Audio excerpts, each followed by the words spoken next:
Chapter 3 Leaving Home. Drena still wasn't convinced. Agnes was ready to become a nun. Also, if Agnes became a missionary, Drena might never see her daughter again.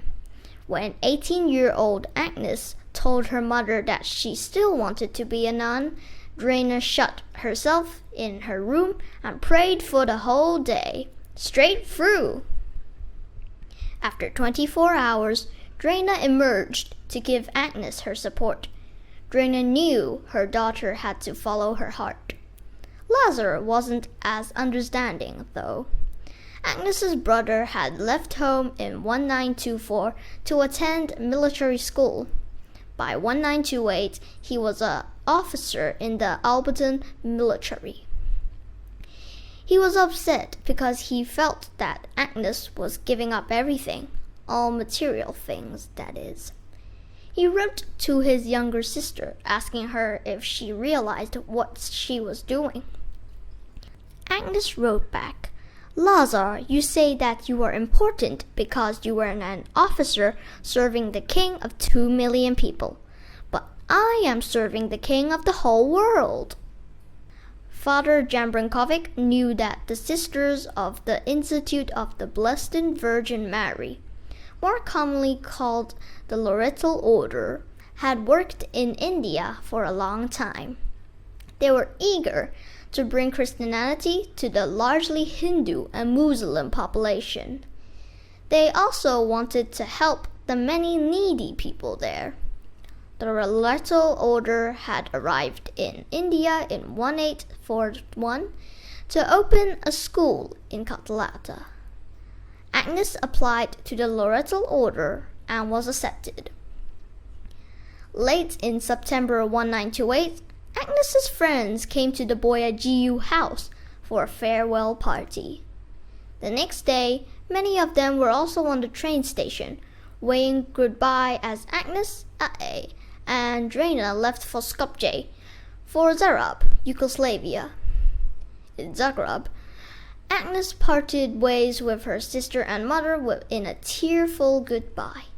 Drena had feared she would never see Agnes again, and she was right.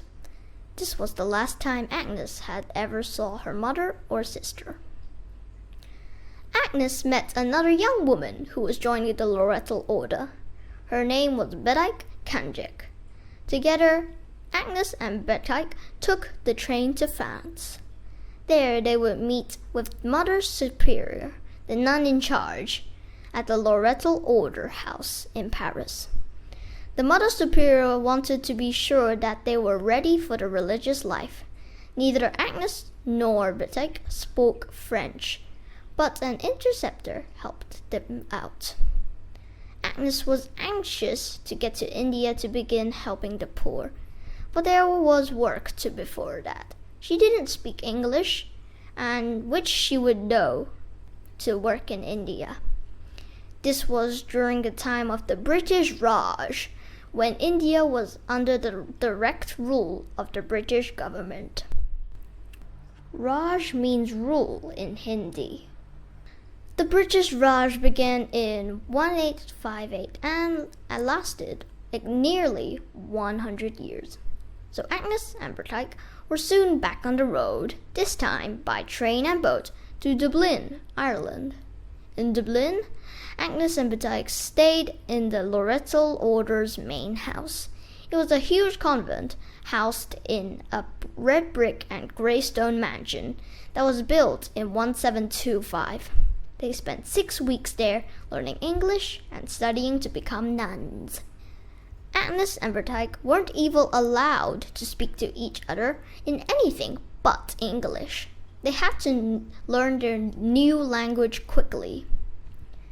By the end of November 1928, Agnes and Bedijk finally were ready to go to India. They took a train from Ireland to Italy, where they boarded the boat that would take them to Bombay, India, now the city called Mumbai. On the boat, Agnes and Bedijk met several nuns from another order, and they all celebrated Christmas together. Soon, It was New Year's Day 1929, and Agnes was getting closer to her starting new life in India.